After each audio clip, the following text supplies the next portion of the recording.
Fair or foul has been quiet, but we were never gone.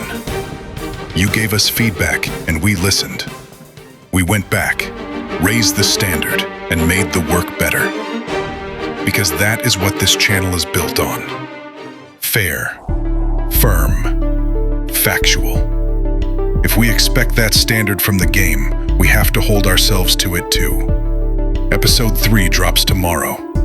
Why fans stop trusting referees. The cleanup man is back. Nelinho, fair or foul. Some calls disappear after the final whistle. Others never leave the game. The hand of God. Thierry Henry's handball. Frank Lampard's ghost goal. The Arsenal question. Different years, different stadiums, different players, same wound. The call was missed. The explanation was missing, or never given. The consequence was massive, and the fans never forgot. Welcome back to Fair or Foul. I am Nelinho, the cleanup man. Fair, firm, factual. Today, Chapter 3. And today, we write to the top. Dear FIFA, you gave football goal line technology. You gave football VAR. You gave the game more cameras, more officials, more review, and more chances to fix the moment. And to be fair, football needed help. Because for years, the game kept asking one referee, one assistant, and one angle to solve chaos in real time. That is a hard job. But even with all the technology, fans still ask the same question. Can we trust the whistle?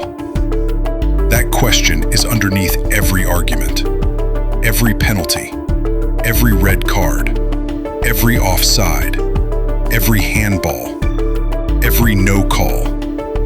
Every time a fan stands up and says, "Come on, ref, you have to see that." Now, let's be fair. Most fans do not believe every referee is corrupt. Most fans do not believe every mistake is planned. And most fans understand human error. They know the game is fast. They know players move quickly. They know bodies block the view. They know the referee sees it once. One angle, one moment, one decision.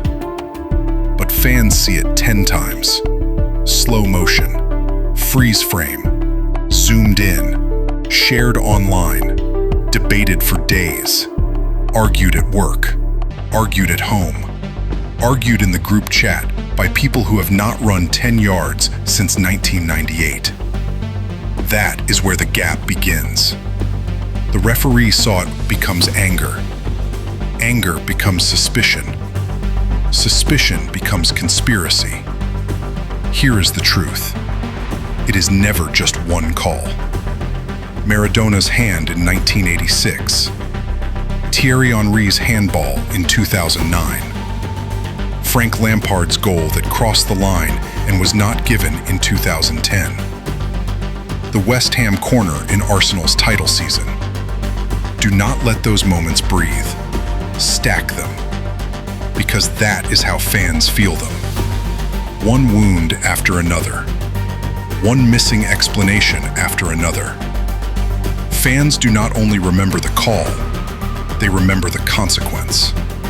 Argentina lifted the trophy. France went to the World Cup. England went home. And Arsenal fans still ask what might have changed. Before VAR, fans asked, how did the referee miss it? After VAR, fans ask, how do they still get it wrong? That is the wound, FIFA. Not one moment, the repetition of them. Now we go to the rule.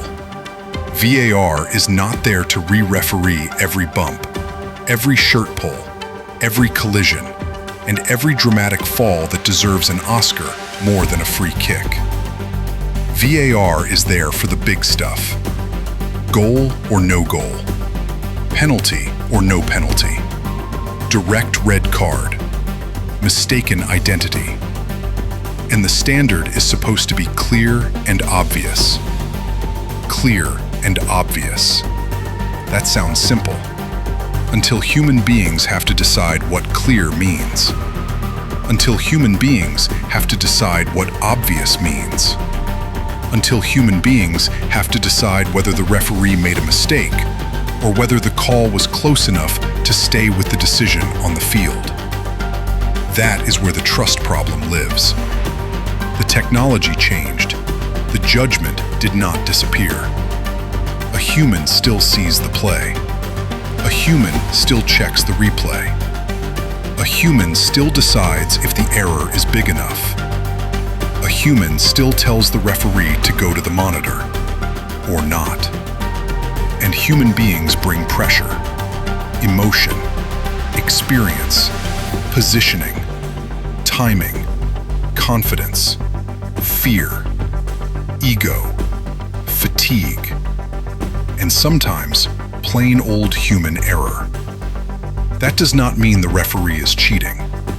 That does not mean the VAR is corrupt. That does not mean FIFA has a secret room with a big red button that says, "Make everyone mad." But it does mean this. The same law can feel different when different people apply it. One referee sees normal contact. Another sees a foul. One VAR sees clear and obvious. Another says stay with the call. One match allows physical play. Another match punishes the same contact. Fans can accept strict. Fans can accept physical. Fans can even accept mistakes. What they struggle to accept is a moving standard. One team gets punished. The other team gets away with it. One week, it is a penalty. The next week, it is play on. One game, it is clear and obvious. The next game, it is not enough. That is what inconsistency does. It does not just cost points. It costs trust. And once trust is gone, the conspiracy writes itself.